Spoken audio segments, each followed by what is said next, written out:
Aku takut kehilangan orang yang kusayang dan kucintai untuk yang kedua kali.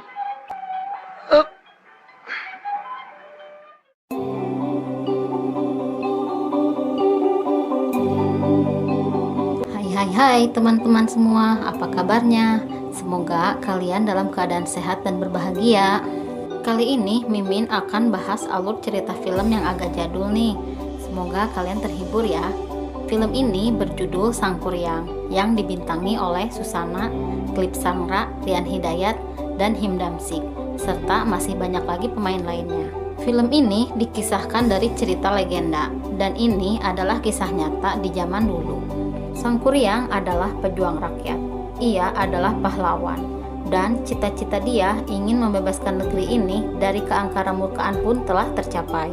Bendungan ini ciptaan Sang Kuryang, perlahan-lahan hilang ditelan masa, dan kemudian beralih menjadi sebuah kota yang terindah di Indonesia, yaitu kota Bandung. Di awal kisah ini, Dayang Sumbi sedang menenun kain. Tetapi tiba-tiba benangnya terjatuh, lalu ia berdoa kepada Sang Rumuhun. Dia berjanji, bila yang mengambilkan teropong itu wanita, maka akan dijadikannya sebagai saudara seumur hidup. Namun apabila pria, akan dia kawini. Dan selang beberapa menit kemudian, benar saja, seorang lengserlah yang mengantarkan teropongnya kepadanya. Dayang pun betapa kagetnya. Dengan ucapannya itu disertai kedatangan seorang lengser. Lengser itu pun mendengarnya, dan Dayang Sumbi tak bisa mengelak. Dia tampak bingung, tapi Dayang Sumbi pun harus menikah dengan seorang lengser. Ini adalah takdir, Nyai. Manusia tidak dibenarkan untuk menolaknya. Di tempat lain, Sang Prabu sedang berburu di hutan, dan tak lama kemudian dia pun beristirahat di sini. Karena lengser telah menyiapkan kelapa-kelapa muda kesukaan Sang Prabu. Satu persatu, kelapa ini dijajal kecantikannya oleh Prabu. Akan tetapi, beberapa saat kemudian datang pesuruh lainnya, membawa kabar kepada Sang Prabu, bahwa Dayang Sumbi telah hamil. Sontak Sang Prabu pun terkejut. Apa? Dayang Sumbi hamil? Di sini, Dayang tengah dimarahi oleh Sang Prabu. Dan Dayang beberapa kali ditanyakan oleh Sang Prabu siapakah yang telah menodainya, namun tetap diam saja. Karena kesal tidak menjawab siapa ayah dari bayi itu, Sang Prabu pun menyuruh tukang jagal untuk segera memenggalnya. Tetapi saat akan dipenggal, tiba-tiba lengser ini pun mengakui semua perbuatannya. Ampun Gusti, hambalah orang yang telah melakukan perbuatan terkutuk itu. Dan semua itu membuat Sang Prabu dan yang lainnya terkejut.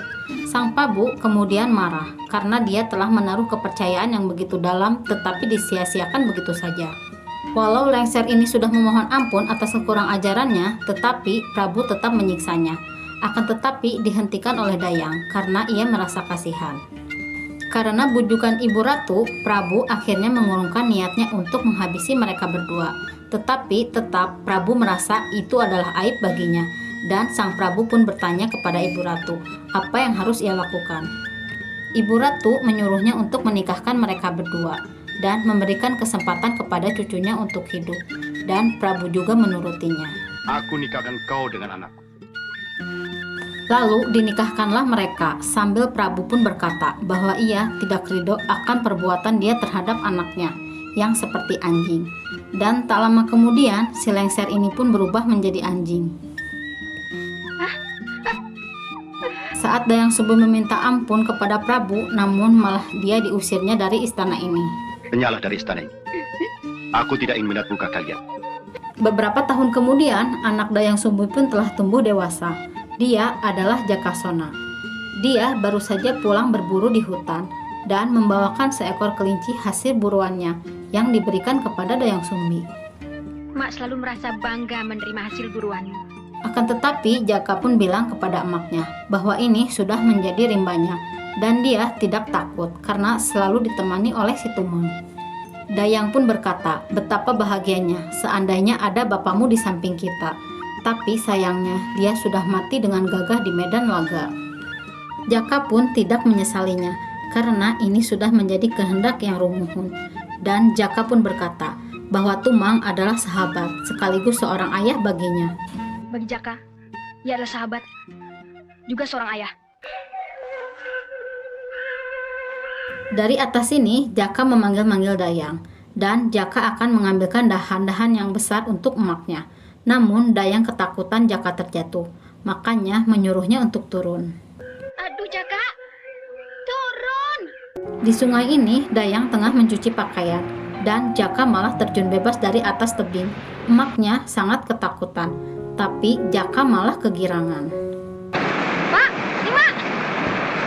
Dayang berkata kepada Jaka, semua kelahiran kita adalah takdir dari Yang Rumuhun.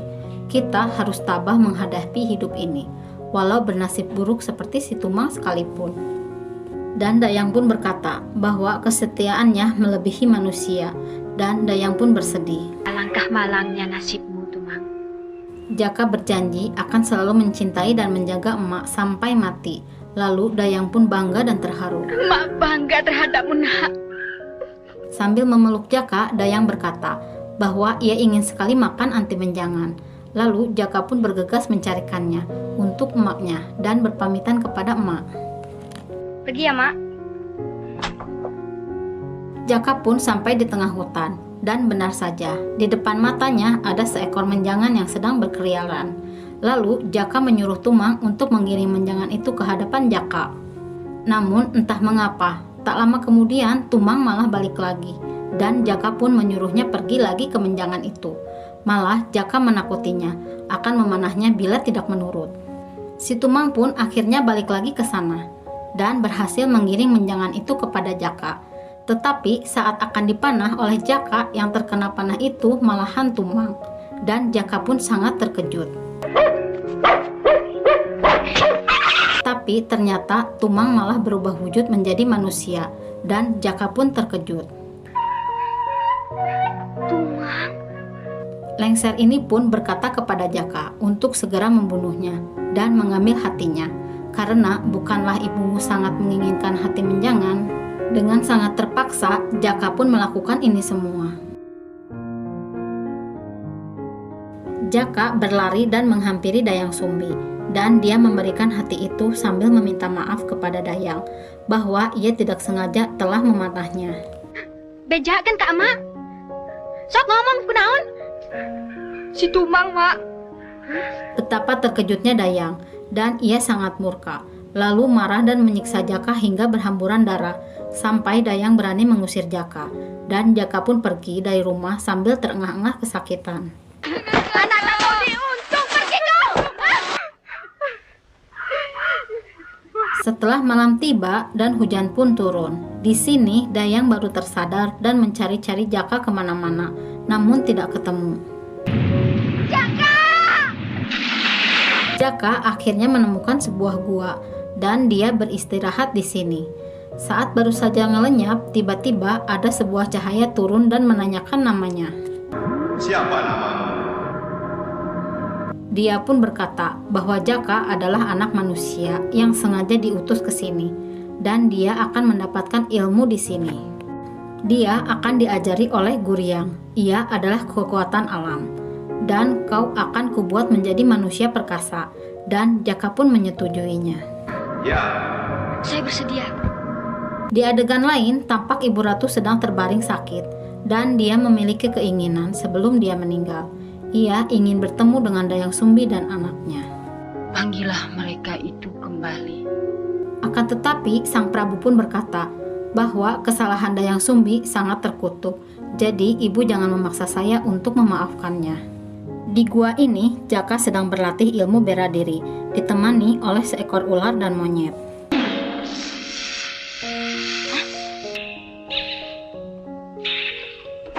Sembilan tahun berlalu. Akhirnya Jakasona pun berhasil menguasai ilmu dan tubuhnya pun terdapat ilmu para Guryang. Dan engkau berhak menyandang nama Sang Kuryang. Di tubuhmu bersemayam para Guryang. Engkau berhak menyandang nama Sang Kuryang. Dan Jaka pun disuruh untuk meninggalkan guha ini, karena keberadaannya dibutuhkan orang banyak. Karena engkau dibutuhkan oleh orang banyak. Di desa ini sedang terjadi kerusuhan. Para anak buah Prabu sedang menjarah barang dan menculik para wanita yang muda belia. Ampun Kanjeng. Ini cucu saya satu-satunya. Tak lama kemudian, saat para wanita dan hasil bumi akan dibawa ke keraton, datanglah Sang Kuryang, mencegah semua ini. Sekarang jalan, tunggu. Namun, para adipati ini menyuruh prajuritnya untuk membereskan Sang Kuryang, dan inilah yang terjadi. Bereskan dia.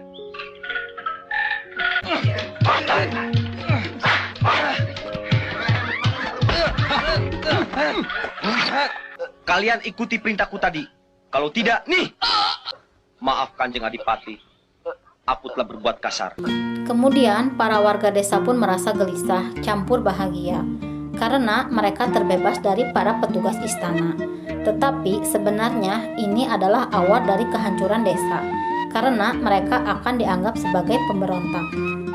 Sang Kuryang pun bersedia bertanggung jawab, seandainya jalan yang dia tempuh ini menjadi petaka buat warga desa. Keadilan bukan milik kita, bukan milik warga desa, saut sang kakek.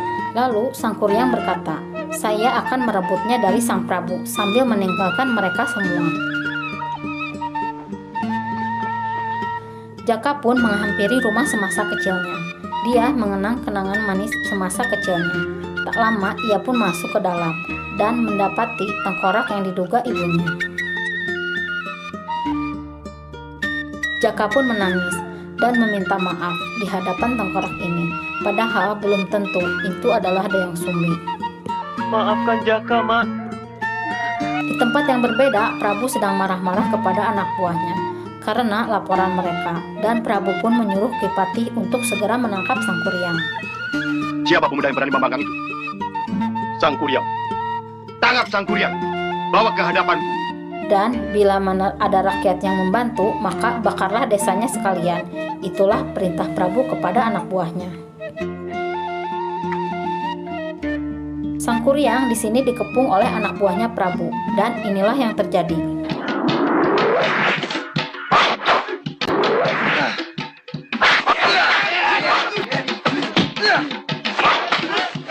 Tak lama kemudian, karena lawannya semakin banyak dan bertambah, Sang Kuryang pun tertangkap dan dibawanya ke hadapan Prabu.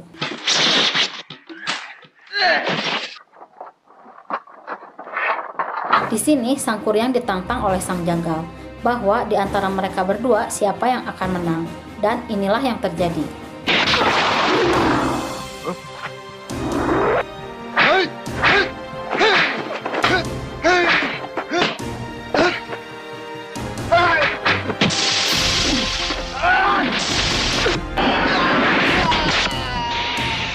Setelah berhasil menghabisi Sang Jagal, Prabu pun marah, lalu menyuruh anak buahnya untuk menghabisinya. Namun Sang Kuryang pun keburu pergi dari keraton ini. Di tengah ladang ini, Dayang sedang memetik jagung. Tiba-tiba di depan ada seorang sedang jongkok. Ternyata ia adalah Sang Kuryang yang sedang dalam mengumpet dari kejaran anak buah Prabu. Nama saya Sang Kuryang.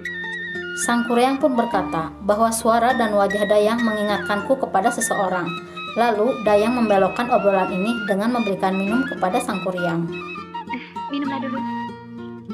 Di tempat lain, para anak buah Prabu sedang memeriksa semua isi rumah, dan mereka akan menangkap orang-orang yang mencurigakan juga. Dan saat ini, giliran rumah Dayang Sumbi yang diketok oleh para prajurit keraton ini. Punten! Punten! Ada apa, Gan? Punten Pak ini, kami sedang mencari seorang buronan dari keraton. Namanya Sang Kuryang. Saat akan digeledah ke dalam, Dayang pun menolaknya. Para prajurit ini tetap memaksanya, tetapi terselamatkan oleh paman ini, dan dia mencegahnya untuk menghampiri Dayang. Lalu ia berkata kepada Dayang bahwa paman tak mengira Dayang ada di desa ini, dan kabar ini pun akan segera disampaikan kepada Prabu, karena Prabu sangat ingin bertemu denganmu. Akan tetapi Dayang mengelaknya bahwa kedua orang tua dia telah meninggal, dan namanya pun bukan Dayang, melainkan Larasati. Namun paman tetap tidak percaya dan akan segera balik lagi untuk menjemputnya. Kau Dayang Sumbi atau Larasati, bagiku sama saja. Para prajurit pun pergi, dan Dayang kembali masuk ke rumah dalam wajah kebingungan. Lalu Jaka pun berkata bahwa ini kesalahan dia, maka dia siap untuk melindungi Nyai dalam keadaan apapun. Di waktu yang sama, Adipati ini tengah laporan kepada Kanjeng Prabu bahwa ia telah bertemu dengan Dayang Sumbi. Dan Kanjeng Prabu pun terkejut. Ia pun mengatakan bahwa ia sangat ingin bertemu dengannya.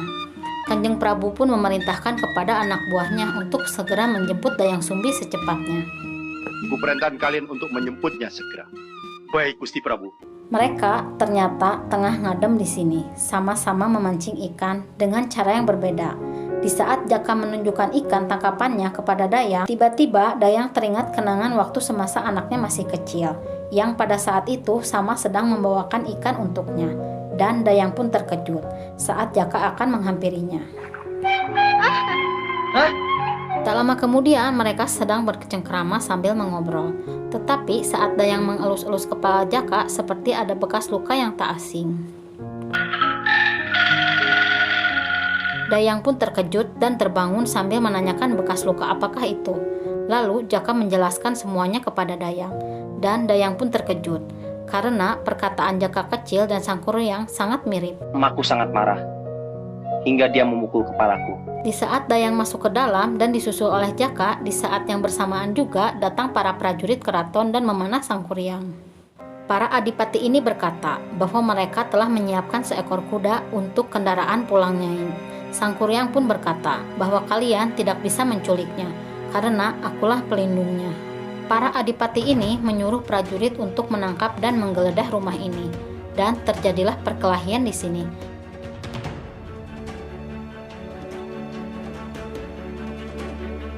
Sementara itu, Sangkuriang pun terus bertarung dengan mereka.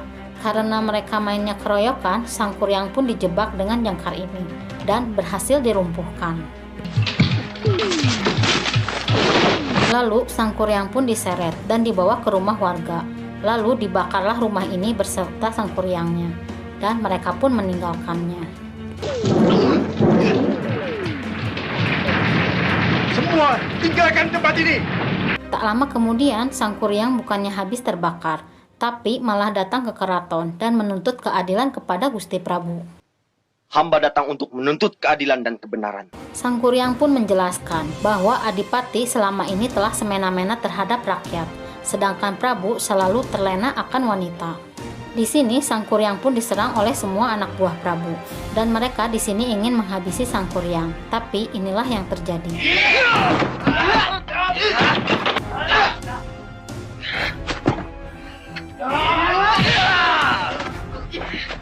Karena kehebatan Sangkuriang tak dapat terkalahkan, akhirnya para adipati ini pun mengeluarkan kehebatannya. Tetapi tetap saja, mereka berdua mati di tangan Sangkuriang.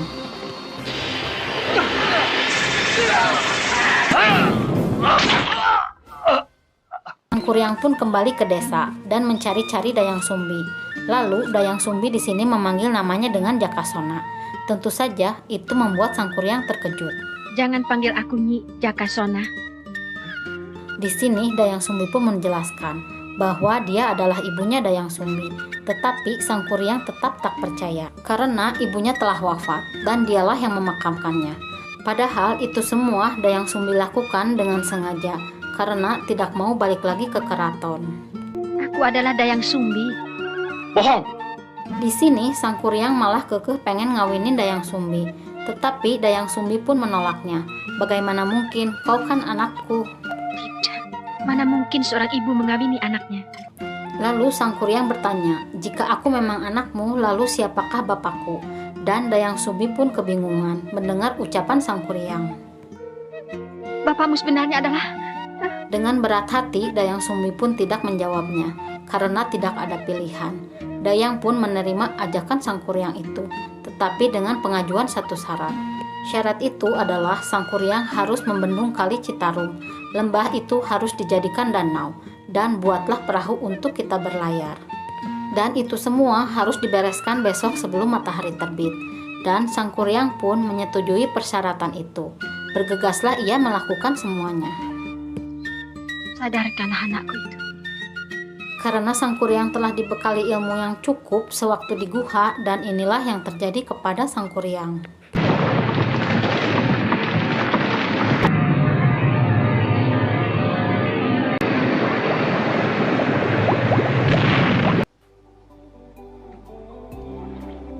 lama kemudian, Prabu datang dengan anak buahnya, hendak menghabisi Sang Kuryang.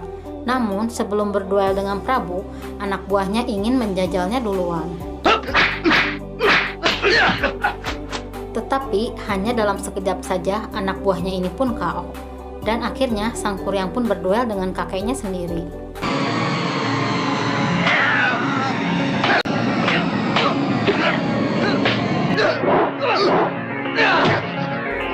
Sang Kuryang menghabisi Prabu di sini, padahal sudah direlai oleh Dayang. Namun Sang Kuryang tetap menusuknya. Dayang pun menjelaskan kepada Gusti Prabu bahwa Sang Kuryang ini adalah cucunya, dan Prabu pun merasa bangga memiliki cucu yang perkasa. Cucuku? Di saat Dayang menjelaskan bahwa Gusti Prabu adalah kakeknya, Sang Kuryang pun mengelaknya. Dia tidak mau memiliki seorang kakek yang lalim terhadap rakyatnya. Dan Sang Kuryang pun bergegas lari, pergi untuk segera memenuhi persyaratan perkawinan mereka. Dayang pun tengah putus asa, dan dia berdoa lagi kepada Sang Rumuhun bahwa dia tidak sanggup menerima karma ini. Dia meminta agar semua usaha Sang Kuryang pun sia-sia. Tak lama, Dayang pun menghampiri Sang Kuryang dan mengabari bahwa dia telah gagal karena waktu yang ditentukan sudah habis. Matahari pun sudah terbit. Kau adalah anakku. Akan tetapi Sang Kuryang tidak terima dan terus mengejar Dayang Sumbi. Walau aku gagal memenuhi persyaratanmu, aku tetap akan mengawinimu. Kau harus jadi istriku. Dayang Sumbi pun memberikan wejangan kepada Sang Kuryang bahwa dia telah dirasuki nafsu, hingga lupa bahwa Dayang Sumbi adalah emaknya. Dayang berkata sekali lagi, jika kau paksa aku untuk kawin denganmu, emakmu ini akan sirna selama-lamanya. Lalu Sang Kuryang pun tetap mengejarnya dan menciumnya. Akan tetapi seketika itu juga Dayang Sumbi berubah menjadi sebuah kembang. Dan dari sinilah baru Sang Kuryang tersadar dan meminta maaf. Namun semua itu sudah terlambat.